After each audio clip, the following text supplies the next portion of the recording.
Πρώτη στιγμή όταν αναλάμβανα την πρωθυπουργία της τρικομματικής αυτής κυβέρνησης, είπα ότι οι προτεραιότητες μου είναι να κρατήσουμε την Ελλάδα μέσα στην Ευρώπη και το ευρώ, να αποκαταστήσουμε την αξιοπιστία της στο εξωτερικό και την ομαλή χρηματοδότησή της, να προχωρήσουμε τις μεταρρυθμίσεις και να εξασφαλίσουμε τις προϋποθέσεις για να έρθει η ανάκαμψη το ταχύτερο και να τα κάνουμε όλα αυτά με ορίζοντα τετραετίας.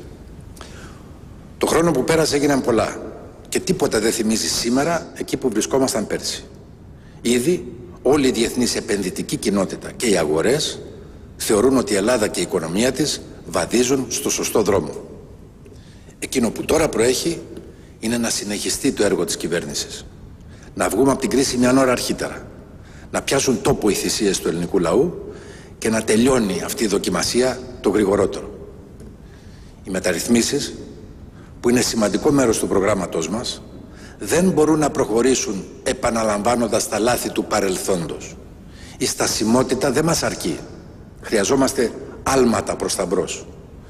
Στο σημείο αυτό είχαμε μια σοβαρή διαφωνία για το ζήτημα της ΕΡΤ με τα άλλα δύο κόμματα που μετέχουν στην τρικομματική.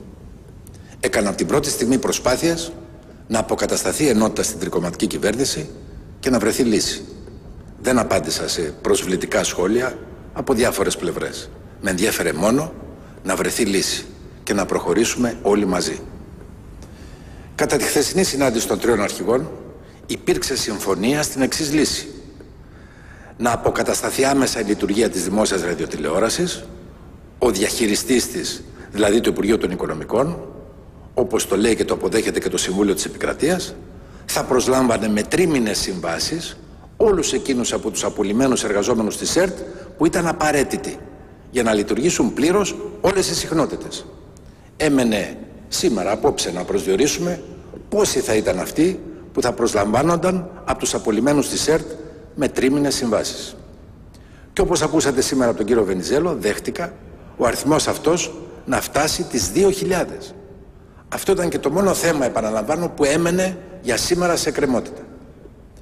Είχαμε συμφωνήσει στις επόμενες 10 μέρες να ψηφιστεί στη Βουλή το νέο θεσμικό πλαίσιο για τη δημόσια ραδιοτηλεόραση και μέσα στους επόμενους 2 μήνες να ολοκληρωθεί το νέο οργανωτικό σχήμα για τη δημόσια ραδιοτηλεόραση που θα επεξεργαζόταν Επιτροπή Προσωπικότητων Κύρους και με τεχνικό σύμβουλο ξένο φορέα όπως είναι πράγματι το BBC. Με ένα νέο υφυπουργό που τους είπα να προέρχεται από τα άλλα δύο κόμματα.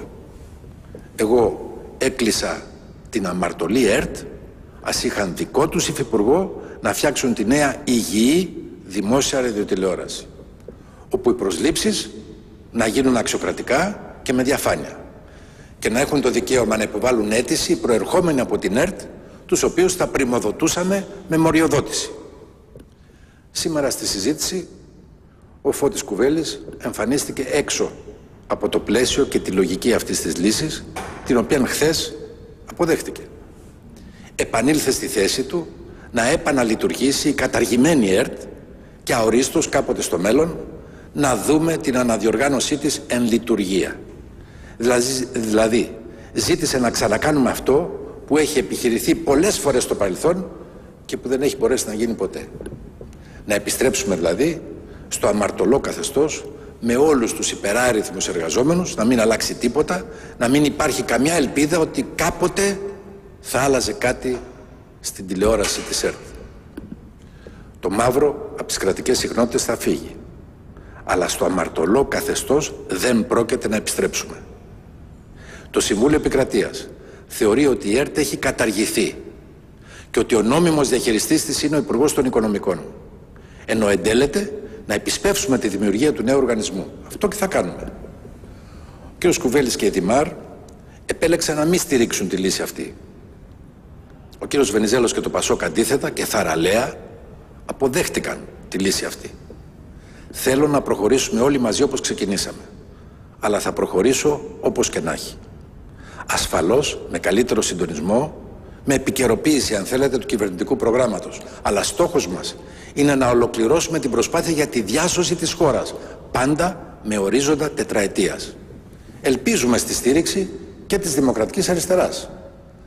Αν και έχει ένα δίκιο ο κύριος Βενιζέλος όταν λέει ότι κάποιοι σηκώνουν το σύνολο της ευθύνης και κάποιοι εμφανίζονται μόνο κατά περίσταση. Κανείς δεν θέλει εκλογές αυτή τη στιγμή. Αλλά ασφαλώς κανείς δεν πρέπει να θέλει και κυβερνησία, ούτε στασιμότητα.